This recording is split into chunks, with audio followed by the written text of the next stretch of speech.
प्रशासनाच्या विरोधात नाही, पण जिथं कुठं चुकत असत त्याच्या विरोधात मात्र आम्ही आहोत. काल जे अतिरेक झाला, एसपी साहेब आंबेडकरी तरुणाच्या विरुद्ध गुन्हे दाखल करण्यासाठी आपण जे कोम्बिंग ऑपरेशन केलं, आंबेडकरी वस्त्याला टार्गेट करण्यात आलं साहेब. आंबेडकरी वसाहतीमध्ये जाऊन घरात घुसून लहान लहान लेकरासहित, लहान मुलीसोबत, महिलेसोबत प्रचंड मारहाण करण्यात आली आहे आपल्या पोलिसांनी.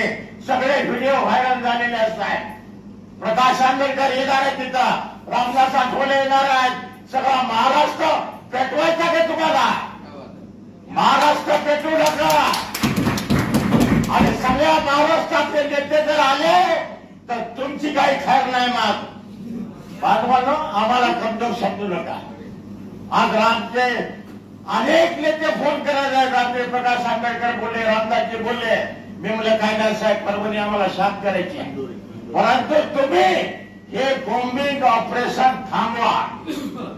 आमच्या वस्तीत जर कोणी जर एसआरपी घुसले तर त्या एसआरपीला गनिमत आहे, कोणी मारणं झालं. जर आम्ही आदेश दिला तर त्याची काय खरं नाही. परंतु आम्ही गुन्हेगाराचं समर्थन करणार नाही. तुम्ही सांगा भीमनगरचे एवढे आरोपी आहेत, तुम्ही सांगा प्रियदर्शनी नगरचे एवढे आरोपी आहेत, ते आरोपी आम्ही तुमच्या ठाण्यात आणून बसवत आहे. आम्ही त्यांच्या सोबत नाही, आम्ही प्रशासनासोबत आहोत. आणि एक देव माणूस आहे आपल्या जिल्ह्याचा कलेक्टर. ज्या माणसाला एवढं काही झालं, त्या बाया कुठून आल्या आम्हाला माहित नाही. आम्ही निवेदन घेऊन गेलो, साहेबाला बोललो. आम्ही त्या मीटिंगमध्ये साहेबांनी आश्वासन दिलं आणि आम्ही गेल्यानंतर त्या कुठून आल्या काय कळत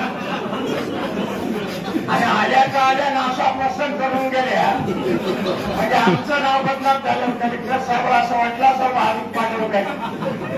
म्हणजे हे अत्यंत आहे. आणि हे असे जे काम करणारे लोक आहेत यांच्या गांडीवर शक्य माणूस आहे.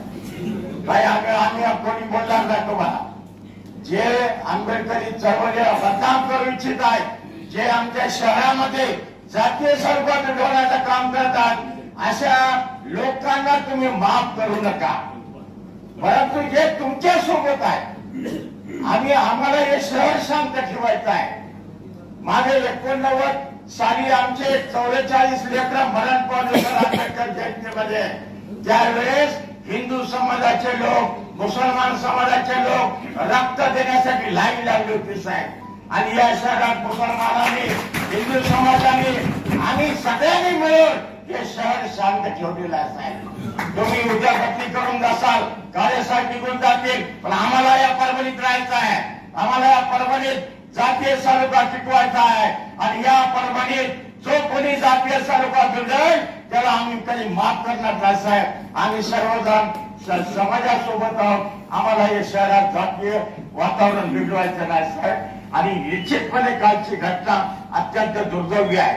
आमच्या भीमप्रकाश गायकवाडने आता सांगितलं, संविधानाचा अमृत महोत्सव आहे आणि अमृत महोत्सव 26 नोव्हेंबर पासून आम्ही साहेब या जिल्ह्यामध्ये घर घर संविधानची मोहीम राबवत आहोत.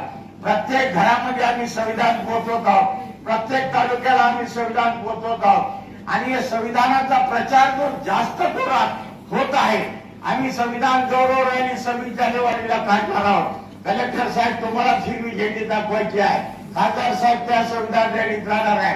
परंतु या ज्या 10 तारखेला घटना घडली, संविधानाचं शिल्पच त्याला कसं काय दिसलं मला कळत झालंय. आणि पागल याच्यावर स्वतःचा बुक खायची भाडगावच्या संविधानाचं शिल्पच कसं दिसलं साहेब त्याला. आणि गनिमत साहेब दिवसा घटना घडली, रात्री जर झाली असते, कोणी केलं काय केलं, कोणी आरोप केले असते मुसलमानांनी केलं, कोणी काय म्हणजे जातीय दंगल या ठिकाणी झाली असते साहेब.